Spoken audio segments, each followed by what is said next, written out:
नमस्कार, आप देख रहे हैं द हिंद वॉरियर न्यूज़, जहां हम उठाते हैं आपकी आवाज़ सच के साथ। तो इस वक्त मैं मौजूद हूं गुरुग्राम के यहाँ पर ये संसाधन भवन का यहाँ पर आज उद्घाटन होने वाला है। आप देख सकते हैं यहाँ पर जो एक्साइज एंड टैक्सेशन डिपार्टमेंट जो यहाँ पर काम होने वाला है, इस भवन में जो काम होगा वो टैक्स से रिलेटेड, जीएसटी से रिलेटेड इस भवन में काम होने वाला है। उप मुख्यमंत्री दुष्यंत सिंह चौटाला यहाँ पर किसी भी वक्त आने वाले हैं और वो इसका उद्घाटन करेंगे। उद्घाटन के लिए जो लोग हैं उनके स्वागत में खड़े हो चुके हैं यहाँ पर। बस कुछ ही देर में दुष्यंत सिंह चौटाला यहाँ पहुँचने वाले हैं। उद्घाटन होगा इस भवन का।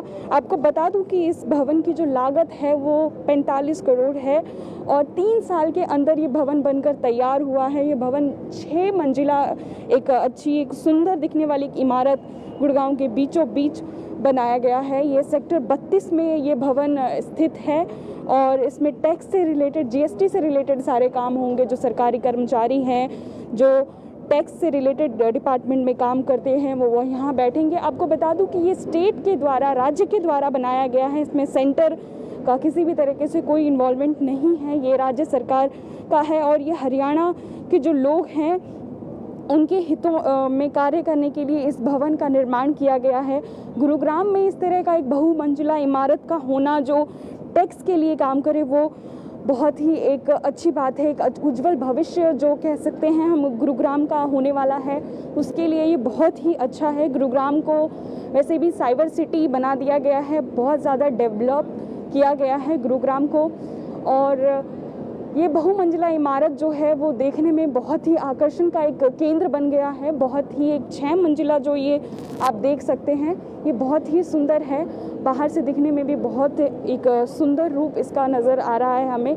और हम चाहेंगे कि अंदर से भी आप एक बार देखें कि कितना सुंदर तरीके से उसको बनाया गया है। जो ये टैक्स से रिलेटेड, जीएसटी से रिलेटेड जो यहाँ काम होने वाले हैं, ये बहुत ही एक सुंदर भव्य एक बहुमंजिला इमारत यहाँ पर तैयार किया गया है। आप देखिए, अंदर भी देखने में बहुत ही एक सुंदर रूप नज़र आ रहा है। यहाँ पर किसी भी वक्त दुष्यंत चौटाला जी आने वाले हैं जो इसका उद्घाटन करेंगे रिबन काट कर।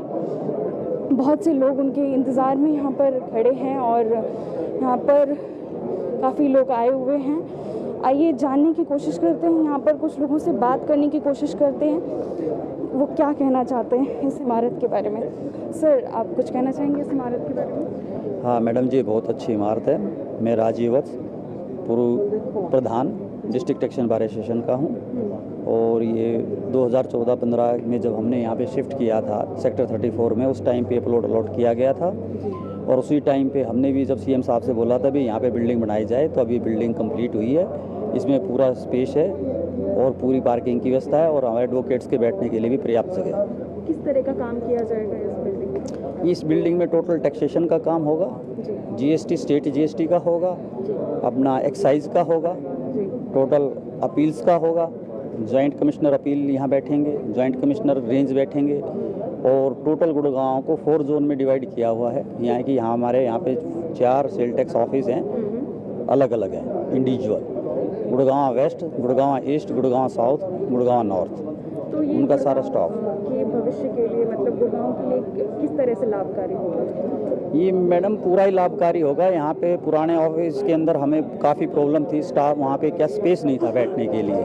यहाँ पे पूरा स्पेस होगा, पार्किंग की पूरी व्यवस्था है, थोड़ा सा यहाँ पे क्राउड भी कम है, तो एक आराम से पीसफुल माहौल में काम होगा, तो उसका बेनिफिट सभी को मिलेगा। कितने एकड़ में भवन बन गया? ये भवन ये टोटल 2.25 एकड़ ज़मीन थी, तो उसमें से ये मेरे ख्याल से तो 1.25 एकड़ या 1.5 एकड़ के आसपास में ये कवर्ड एरिया है। बहुत बहुत धन्यवाद।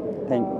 तो आपने सुना कि जो पुराना ऑफिस था जो टैक्सेशन डिपार्टमेंट का, वो बहुत ही छोटा था, स्पेस कम था, कम स्पेशियस था और यहाँ पर पार्किंग की भी अच्छी व्यवस्था है और स्पेस अंदर बहुत ही ज़्यादा स्पेस है, काफ़ी स्पेशियस बनाया गया। और भी बात करने की कोशिश करते हैं। जी, आप इस भवन के बारे में क्या कहना चाहेंगे? मैं रतन शर्मा, हल्का अध्यक्ष जनता पार्टी और गुड़गांव से हूँ और एडवोकेट भी हूँ। टैक्स बार में प्रैक्टिस करता हूँ और भवन सरकार ने बहुत अच्छा बनाया। अभी किराए पे था, रेंट भी था उसका काफ़ी 25 लाख रुपए महीना, तो वो भारी पड़ रहा था और ये परमानेंट बिल्डिंग पहली बार हमारे को मिली है, तो बहुत अच्छा लग रहा है। सरकार ने बहुत अच्छा किया है।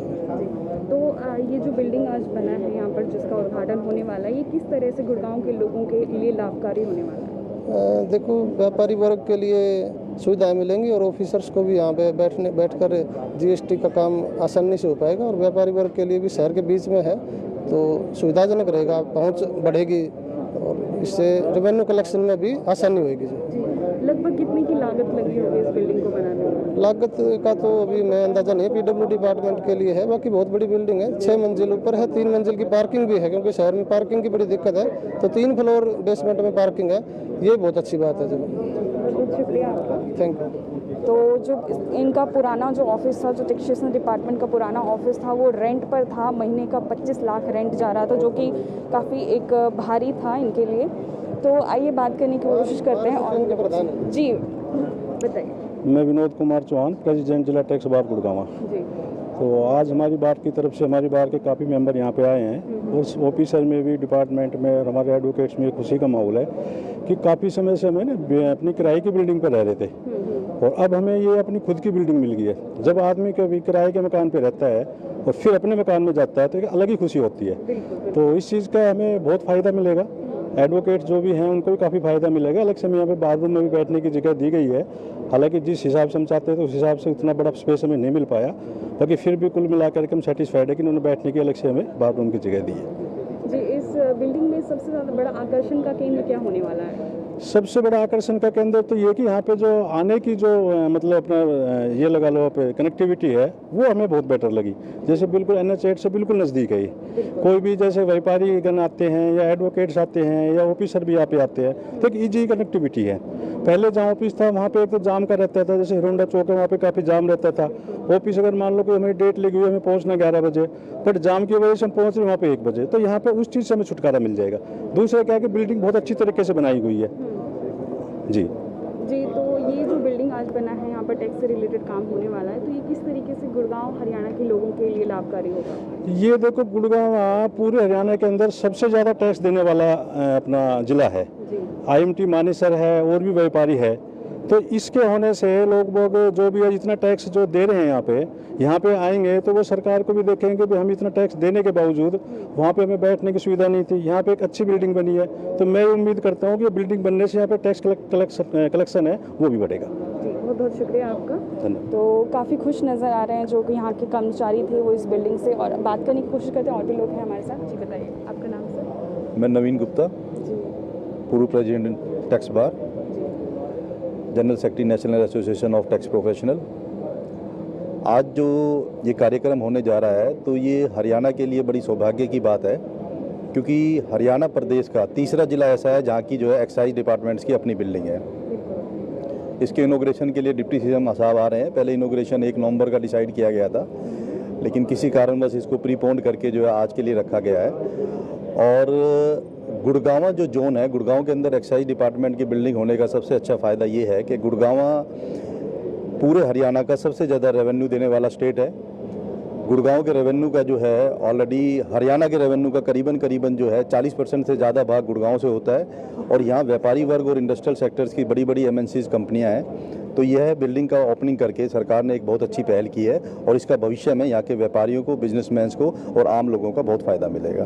धन्यवाद। और इस बिल्डिंग में सबसे अच्छा जो आकर्षण का केंद्र है वो क्या बनने वाला है? सबसे बड़ा आकर्षण का केंद्र ये है कि बिल्डिंग्स के अंदर जो है एंटर करते ही जो है जॉइंट कमिश्नर का रूम दिया गया है, जिसके कि व्यापारी वर्ग जब आएगा, कोई अपील होगी पूरे हरियाणा की, कहीं के भी GST की अपील्स होगी, उसकी सुनवाई के लिए बहुत अच्छा इन्होंने जो है परमिसेस तैयार किया है। इसके अलावा जो ऑफिसर्स की जो सिटिंग्स रखी हैं, सेपरेट रूम्स है, रिकॉर्ड रूम्स के लिए अलग से बिल्डिंग दी गई है, क्योंकि पुराना जो वैट का रिकॉर्ड है वो बहुत बड़ी मात्रा में फाइलें हैं, तो उसके लिए सब कुछ सेपरेट किया गया है। और वकीलों के बैठने के लिए एक स्पेशियस जगह दी गई है। यह सब इस बिल्डिंग की जो खूबियाँ हैं। क्या लगता है आपको जो इस बिल्डिंग के बनने के बाद अब गुड़गांव या हरियाणा के लिए क्या अच्छा होने वाला है इससे? एक्साइज डिपार्टमेंट की इतनी हाईटेक बिल्डिंग बनने से सबसे बड़ा फ़ायदा ये होगा कि जो इंडस्ट्रियल सेक्टर्स है, जो व्यापारी वर्ग है, जो बड़े बड़े इंडस्ट्रीज़ है, उनका रुझान गुड़गांव की तरफ होना लाजमी है। क्योंकि जब हाईटेक कोई चीज़ हो जाती है तो आजकल ऑनलाइन का सिस्टम है, और ऑनलाइन होने के बाद जो है व्यापारी और इंडस्ट्रियल सेक्टर्स ये ज़रूर सोचेगा कि हम गुड़गांव के अंदर ज़्यादा से ज़्यादा यूनिट अपनी स्थापित करें, ताकि हमारे को आसानी से जो है बिजनेस करने में हो। शुक्रिया सर आपका। सर आप बताइए आपका नाम? मेरा नाम Gyan Prakash Garg, advocate, ex president district taxation bar Gurgaon.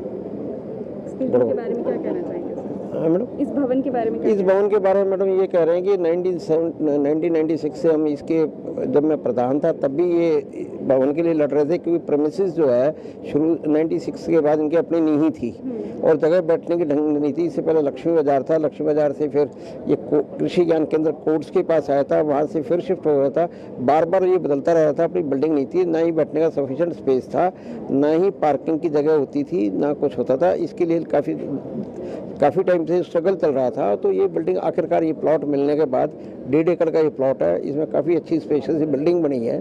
और इसके जो मुख्य आकर्षण ये केंद्र ये होगा कि हर एक का वर्गीकरण जगह बैठने की बहुत अच्छी मिली हुई है। और व्यापारी वर्ग हमारी यहाँ मैक्सिमम MNCs गुड़गांव में आ रही हैं, उनके जो MDs वगैरह, चेयरमैन वगैरह, कोई भी जो काम करने वाले आते हैं, डायरेक्टर्स वगैरह आते हैं, उनको एक अच्छा मतलब एटमॉस्फेयर मिलेगा काम करने का। और उससे जो है यहाँ इसका बहुत फ़ायदा होगा। और पूरी, जैसे अभी मेरे साथी ने बताया था, रेवेन्यू का हमसे शुरू से ये मांग थी कि रेवेन्यू बहुत अर्निंग स्टेट, गुड़गांव सबसे ज़्यादा अर्निंग है, उसके बावजूद बैठने की फैसिलिटीज़ बहुत कम थी। और अगर जो पैसेज था, जो पहले 34 बिल्डिंग में था, जो पुराना था, वहाँ लोग आराम से पहुँच भी नहीं पाते थे, ना ही मोड ऑफ कन्वेंस थी। ये सेंटर में पड़ेगा, नज़दीक पड़ेगा। और मोर ओवर ये सेंट्रल एक्साइज, क्योंकि आजकल GST हो गया, GST होने के बाद जो सेंट्रल एक्साइज सेंटर की स्टेट का ऑफिस है वो भी साथ ही है। तो एक आज सुविधा की व्यापारी वर्ग को भी, प्रैक्टिशनर को भी, हर एक को यहाँ आने की बहुत ज़्यादा सुविधा होगी। बहुत शुक्रिया सर आपका। तो आपको बता दूं कि जो गुरुग्राम है, गुरुग्राम टैक्स का एक बहुत ही अच्छा एक सोर्स है। यहाँ पर सबसे ज़्यादा रेवेन्यू क्रिएट होता है यहाँ से।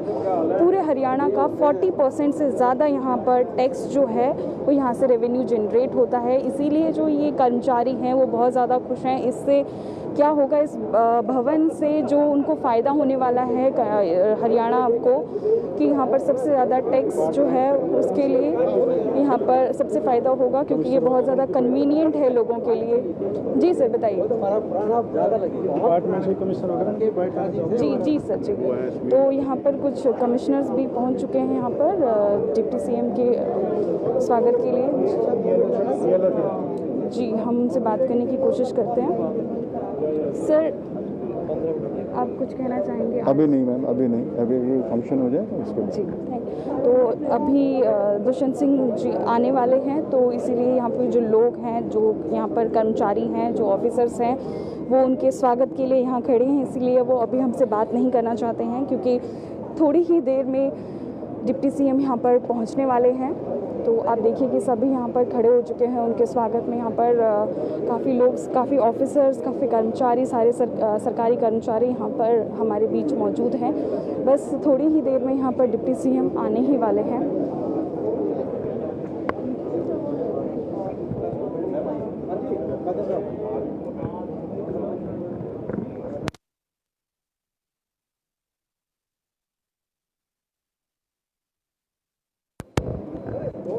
आप देखिए कि ये जो बहुमंजिला 6 मंजिल की जो ये बिल्डिंग है, ये बनकर कितने सुंदर तरीके से तैयार हो चुका है। इतना ही नहीं, 3 फ्लोर नीचे, 3 बेसमेंट फ्लोर नीचे और हैं, जो पार्किंग के लिए व्यवस्था की गई है। और यहाँ पर जो पार्किंग की व्यवस्था है उससे भी लोग काफ़ी खुश हैं। और ये बहुत ही बीचों बीच पड़ता है, इसलिए लोगों के लिए बहुत ज़्यादा कन्वीनियंट है।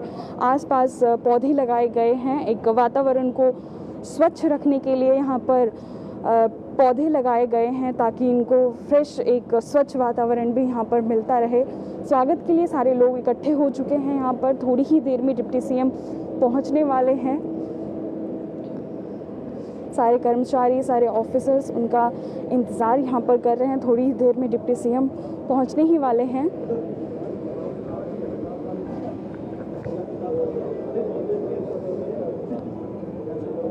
एक बार फिर आपको बता दूं कि ये जो भवन है वो GST टैक्स से रिलेटेड यहाँ पर काम होने वाला है। सारे सरकारी कर्मचारी, एडवोकेट्स यहाँ बैठेंगे और ये गुड़गांव के लिए, हरियाणा के लिए एक बहुत ही अच्छा काम होने वाला है। इससे जो टैक्स से रिलेटेड काम है वो बहुत ही एक, जो गुड़गांव जो है वो रेवेन्यू जनरेट करता है बहुत ही अच्छे लेवल पे। 40% से ज़्यादा पूरे हरियाणा का यहाँ पर रेवेन्यू जनरेट होता है गुरुग्राम में। तो ये गुरुग्राम के भविष्य के लिए एक बहुत ही अच्छा होने वाला है यहाँ पर। इससे पहले जो बिल्डिंग्स थी इनके पास, टैक्स डिपार्टमेंट्स के पास, वो बहुत छोटी थी, स्पेस कम था और रेंटेड था। और ये इनकी अपनी जो बिल्डिंग है, आपको एक बार फिर बता दूं कि इसकी जो लागत है वो 45 करोड़ है और 3 साल के अंदर ये बिल्डिंग बनकर तैयार हुई है। जी हाँ, 3 साल लगे हैं इस भवन को अच्छे से, जो आज आप देख रहे हैं इसको 3 साल लगे हैं बनने में। और जो लोग हैं, वो जो यहाँ के कर्मचारी हैं, वो बहुत ज़्यादा खुश हैं इस बिल्डिंग के बनने के बाद से, क्योंकि उनको काफ़ी फ़ायदा होने वाला है, स्टेट को काफ़ी फ़ायदा होने वाला है। एक बार फिर आपको बता दूं कि ये स्टेट का है, हरियाणा स्टेट का है, ना कि सेंटर का। सेंटर का इसमें कोई हाथ नहीं है।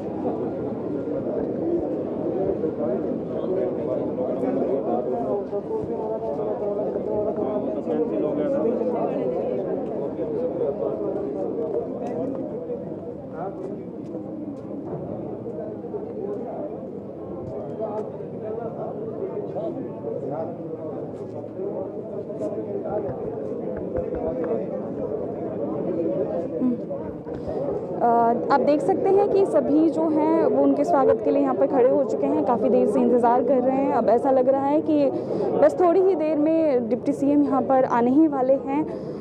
काफ़ी लोग यहाँ पर जो कर्मचारी थे सब बाहर आ चुके हैं, जो अंदर बैठे हुए थे इतनी देर से, सब उनके स्वागत के लिए बाहर दरवाजे पे खड़े हो चुके हैं। थोड़ी ही देर में डिप्टी सीएम बस पहुँचने ही वाले हैं। उसके बाद इस बहुमंजिला इमारत का उद्घाटन होगा। उद्घाटन के यहाँ पर गुरुग्राम में टैक्स से रिलेटेड जो काम है, जो अभी तक रेंटेड बिल्डिंग में हो रहा था, अब यहाँ होगा। सारे कर्मचारी यहाँ बैठेंगे और यहाँ पर टैक्स से रिलेटेड जो काम होना है, जीएसटी से रिलेटेड जो काम होना है, सब इस बहुमंजिला इमारत में ही होगा। आपको एक बार फिर बता दूँ, एक्साइज टैक्सेशन डिपार्टमेंट गुरुग्राम, इस बिल्डिंग का नाम संसाधन भवन रखा गया है। संसाधन भवन, लगभग इसकी जो लागत है वो 45 करोड़ बताई जा रही है। 3 साल के अंदर ये बिल्डिंग बनकर तैयार हुआ है। ये 6 मंजिला बिल्डिंग है और 3 फ्लोर नीचे है बेसमेंट में, जो कि पार्किंग के लिए व्यवस्था की गई है।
ऑफिसर्स हैं सभी बाहर द्वार पर खड़े हो चुके हैं। उनके स्वागत के लिए यहाँ पर बस थोड़ी ही देर में डिप्टी सीएम पहुँचने ही वाले हैं। और संसाधन भवन नाम है इस इमारत का, इस बहुमंजिला इमारत का नाम संसाधन भवन रखा गया है।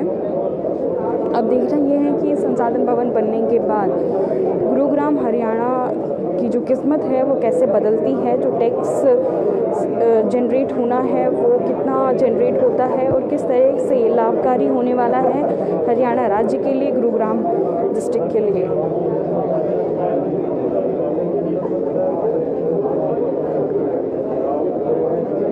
आप जुड़े रहिए हमारे चैनल के साथ। लाइव फुटेज में आप देख सकते हैं कि बस थोड़ी ही देर में दुष्यंत सिंह चौटाला जी यहाँ पर पहुँचने वाले हैं।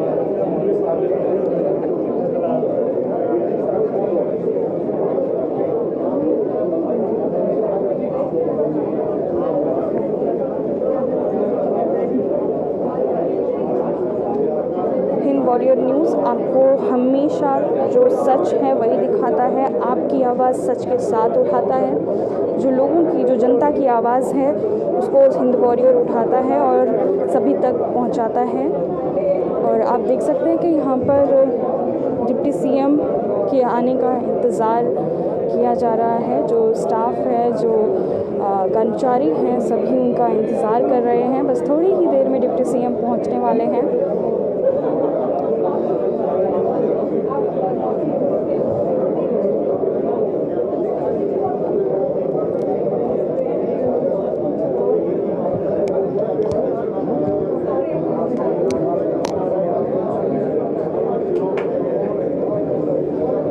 सेक्टर 32 में ये बहुमंजिला जो इमारत बनकर तैयार हुई है संसाधन भवन, वो सेक्टर 32 में स्थित है।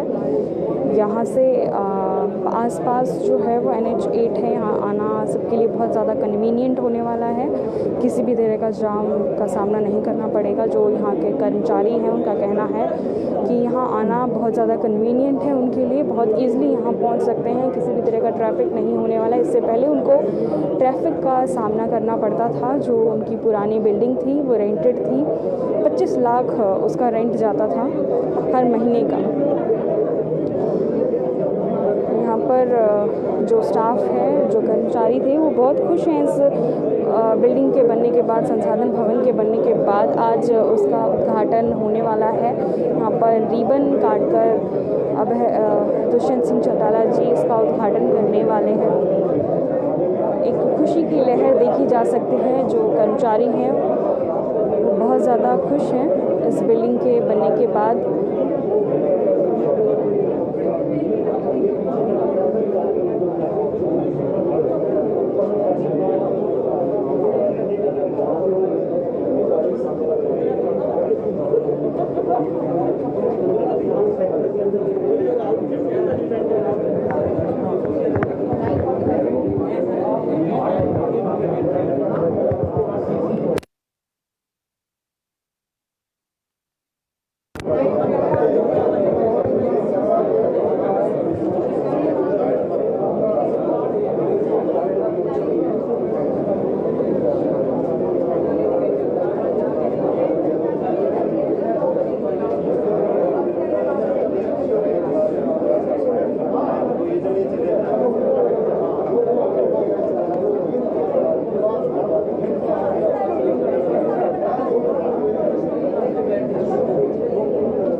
चौटाला जी है यहाँ पर पहुँच चुके हैं। उनकी गाड़ी अंदर भवन के अंदर प्रवेश कर चुकी है।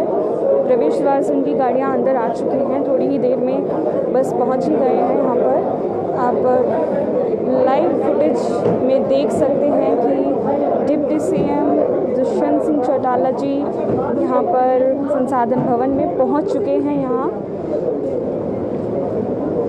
जो लोग हैं उनके स्वागत में जो खड़े थे वो उनका स्वागत कर रहे हैं। दुष्यंत सिंह चौटाला जी आ चुके हैं यहाँ पर।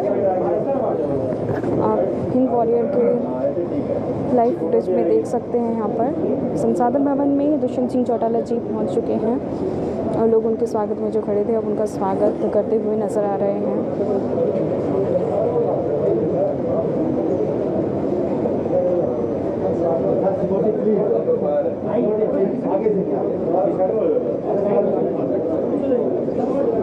जी अब डिप्टी सीएम बस रिबन काटने वाले हैं। यहाँ पर रिबन काटकर इस भवन का उद्घाटन होगा। जी हाँ, आप देख सकते हैं कि दुष्यंत जी अब रिबन काट रहे हैं और इस भवन का उद्घाटन कर दिया है उन्होंने।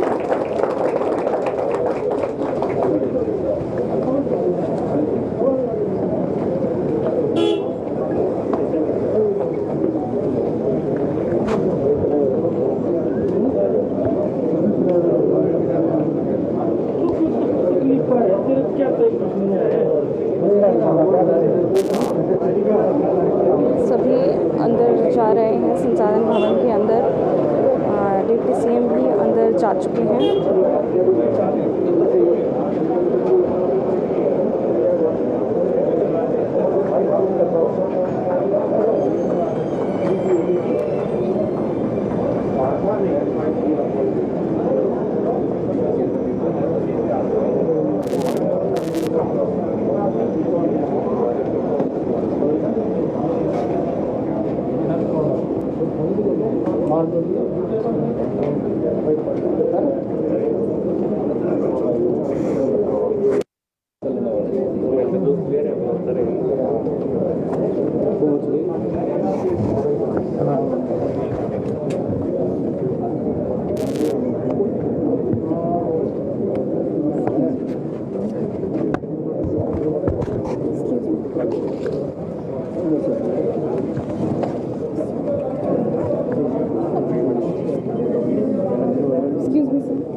Excuse me.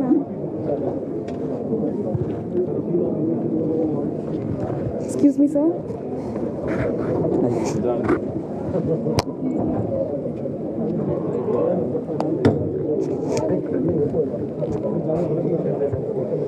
जी हाँ, एक बार जाने दो भाई, पत्रकार को जाने दो थोड़ा सर, थोड़ा दियो रास्ता।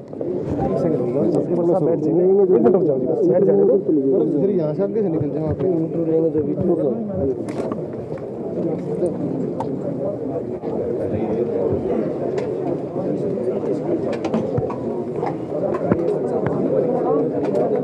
आगे आगे आईडी रख लो।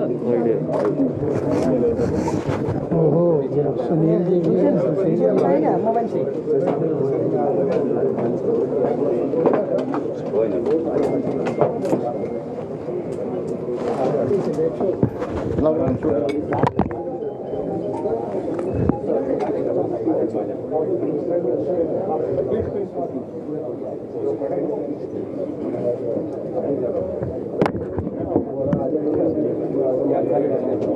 रेवाड़ी वाले का देखना आबकारी वही नाम रखा था।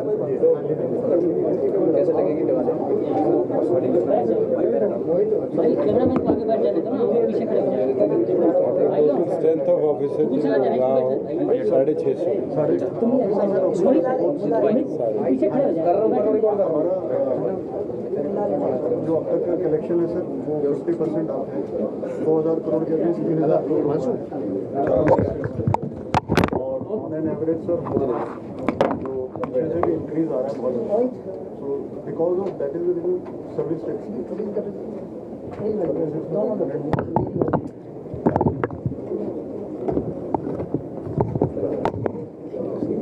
आपके यहाँ पर 6 DTC हो गए। जैसे east west north south sir ये 4 चीज़ें हो गई, इनकी 4 DTC, सर एक्साइज में 2 हो गई, ईस्ट और वेस्ट, सर इंस्पेक्शन में भी है 2। 8 DTC, एक JTC, एक JTC रेंज, एक JTC, 2 JTC। जी सर। सर ये this is the revenue collection और ये ऑफिसर्स का है गुड़गांव से 65% of the state almost 50% 12,000 crore के करीब GST का। एक्साइज भी हमारा चल रहा है सर डबल डिजिट में है, 10% के 700 करोड़ अब तक हो गए हैं, स्लाइटली मोर देन दैट हो गया। ये अगर आप देखेंगे तो पिछले साल अक्टूबर में 2,000 करोड़ का तो लोगों को फिर एक महीना ये वाला भी हाँ ये 3,000 करोड़ है, ऑलमोस्ट 80% रेवेन्यू कलेक्शन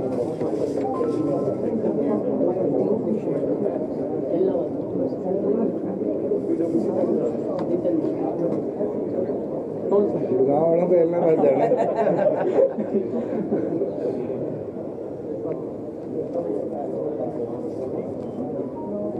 करें सर करो फिर। भाई एक बार फोटो खींच के थोड़ा सा साइड से करे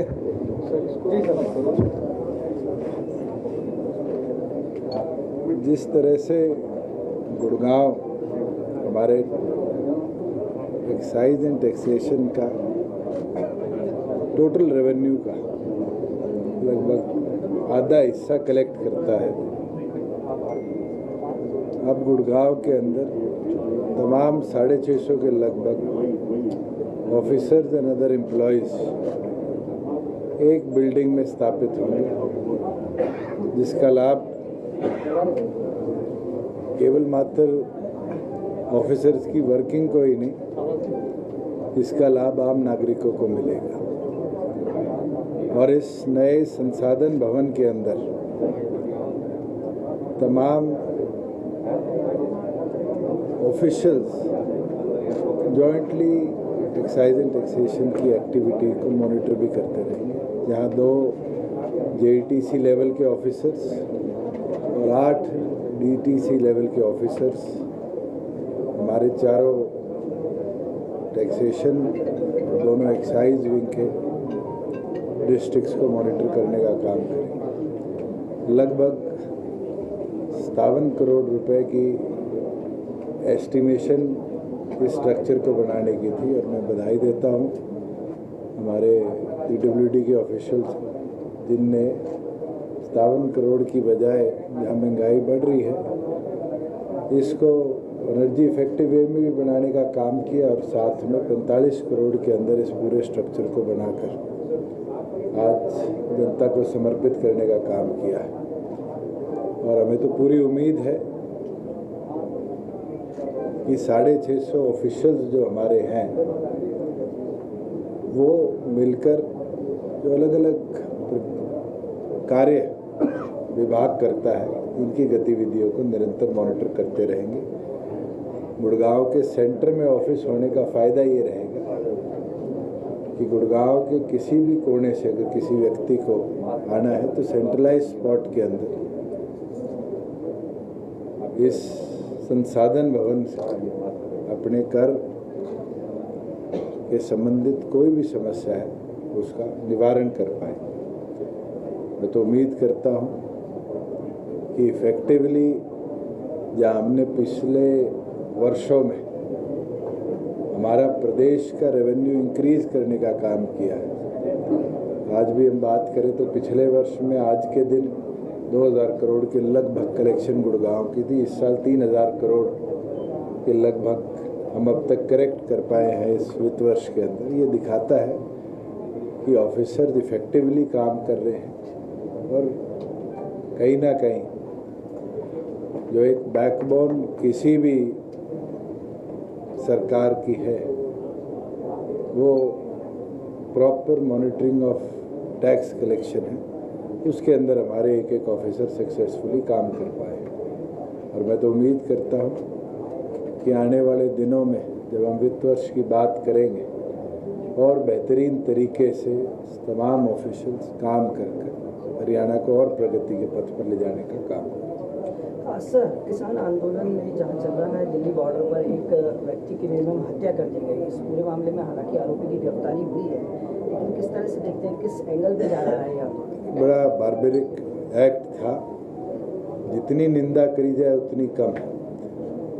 और पुलिस ने अपनी ओर से कार्रवाई करी, मगर मैं चाहूँगा कि जो 40 नेता वहाँ पर बैठे थे, इनके नेतृत्व में ये पूरी मूवमेंट उस बॉर्डर पर चल रही है, वो भी इसमें अपनी रिस्पॉन्सिबिलिटी से पीछे ना हटे।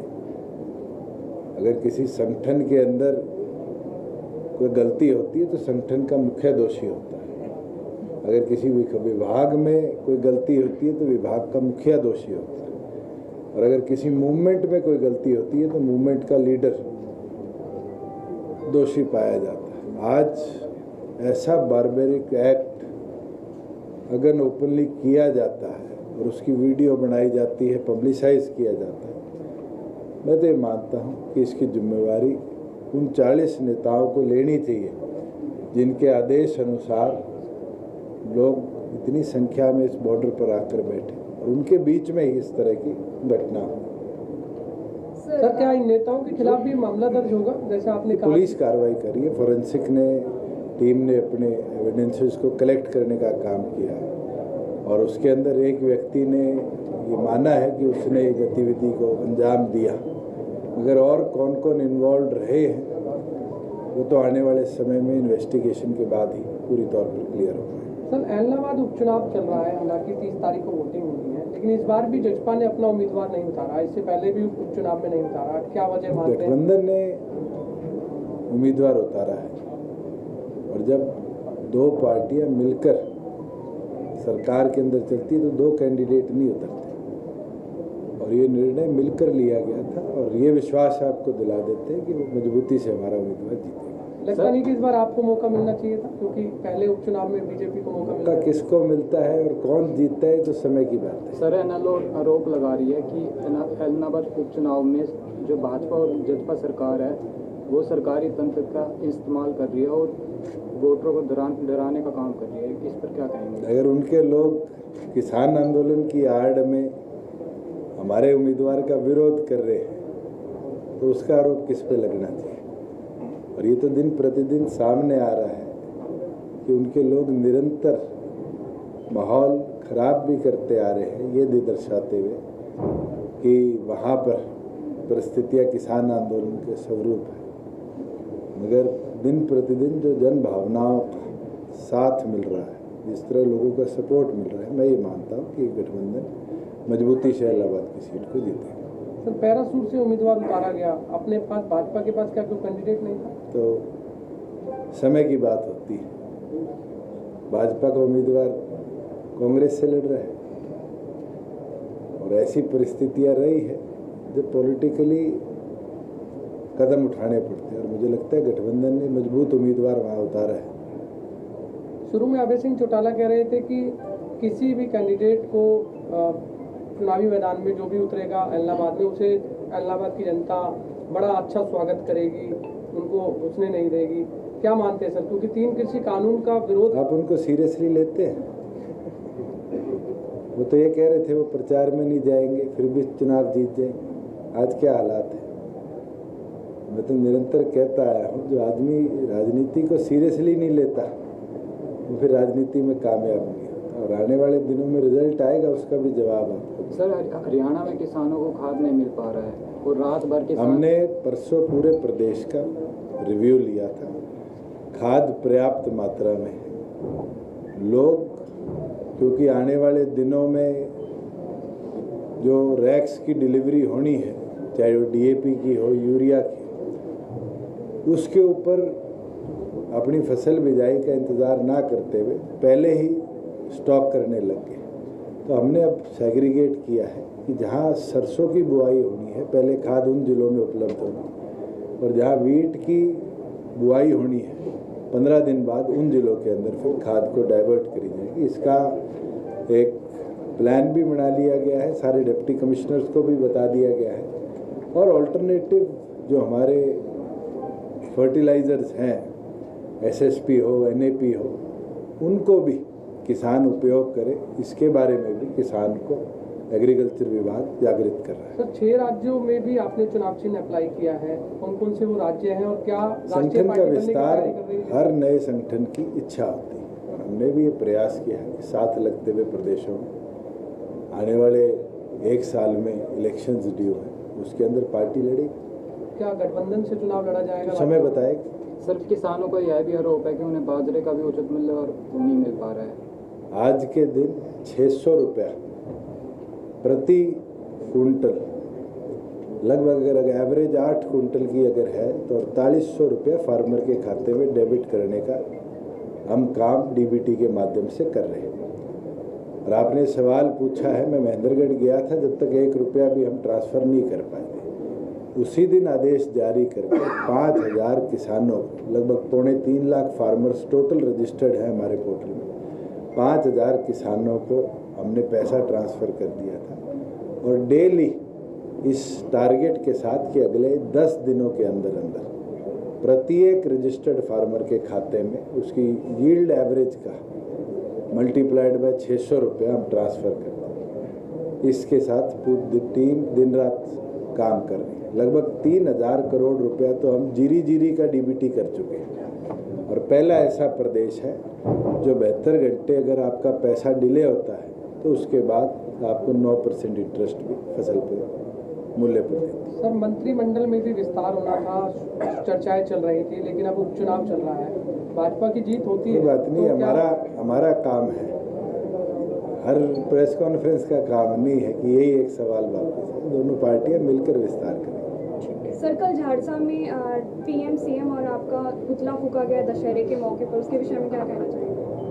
प्रजातंत्र में सबको विरोध का अधिकार है, विरोध की एक सीमा लांघना वो फिर व्यक्ति विशेष की सोच को दर्शाता है। लेकिन किसानों का कहना है कि जब तक कृषि कानून झाड़सा में कितने एकड़ में खेती होती है इतना आप बता दें। झाड़सा गांव में 1 इंच खेती नहीं होती, लेकिन सर सारे किसानों ने अपने वहाँ पर गेस्ट हाउसेज बना दिए हैं या दुकानें बना दी है या केमिस्ट की दुकान बना दी है। वहाँ कौन विरोध कर रहा है उसका आप राजनीतिक विचारधारा से जुड़ना वो पता कर लीजिए। जितना मुझे पता है कि झाड़सा की सबसे बड़ी ज़मीन जो बची हुई है और ग्रीन बेल्ट में वो ताऊ देवीलाल स्टेडियम है, जिसमें भी एक दाना अनाज का नहीं होता। तो जिस गांव में अनाज नहीं होता वहाँ किसान कौन है ये आप मुझे बताएंगे तो मेरा भी ज्ञान बढ़ेगा। ठीक है sir, thank you. Thank you.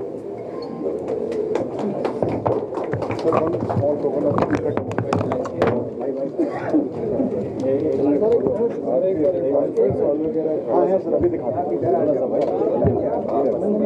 आपके ऑफिस से हाँ जी ऑफिस सर पीछे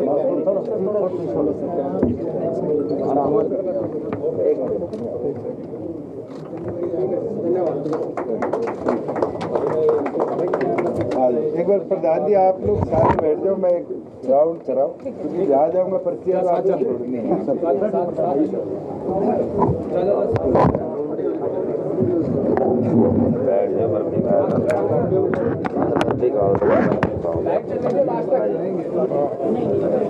जा रिपोर्ट करना हमें मैं देख रहा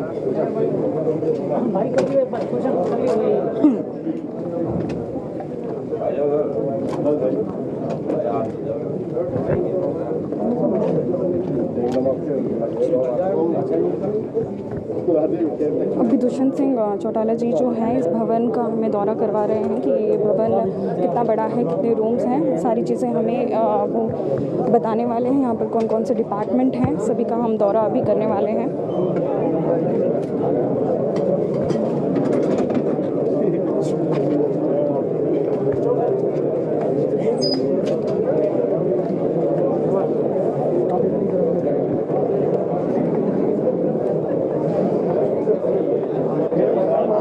हिंद वॉरियर की लाइव फुटेज में देख सकते हैं कि यहाँ पर डिप्टी सीएम जो है वो खुद इस भवन का जो संसाधन भवन जिसका उद्घाटन आज उन्होंने किया है उसका हमें दौरा करवा रहे हैं। यहाँ पर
इसका आपके प्रिंट जो है ना सर स्टेशन बनाएंगे सर इनके लिए ऑफिसर्स के लिए कहीं केबिन की व्यवस्था की जाएगी।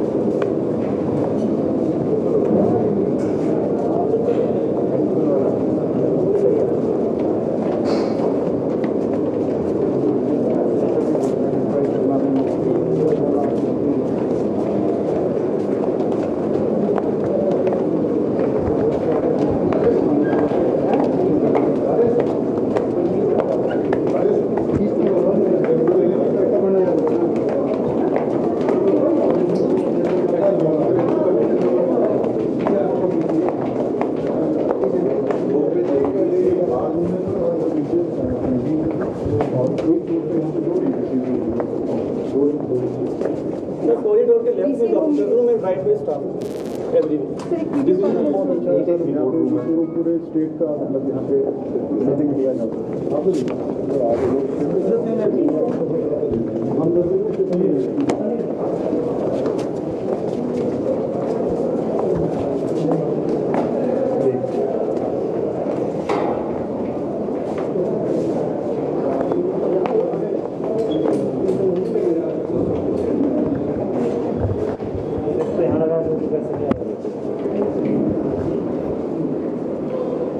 तो ये दुष्यंत सिंह चौटाला जी थे जो हरियाणा के उप मुख्यमंत्री डिप्टी सीएम भी हैं और आज इन्होंने संसाधन भवन का यहाँ पर उद्घाटन किया। संसाधन भवन जो है वो टैक्स जनरेट करने का जीएसटी से रिलेटेड टैक्स से रिलेटेड काम करता है और उन्होंने हमें इस भवन की जो लागत है वो 45 करोड़ बताया, जो कि इससे ज़्यादा था, लेकिन इन्होंने महंगाई को देखते हुए इसको 45 करोड़ में ख़त्म किया है। 3 साल के अंदर ये बिल्डिंग बनकर तैयार हुई है। ये 6 मंजिल की बिल्डिंग है और 3 फ्लोर नीचे हैं, जो कि पार्किंग की व्यवस्था की गई है और उन्होंने किसानों के लिए भी बहुत कुछ कहा, आपने हमारे लाइव फुटेज में देखा।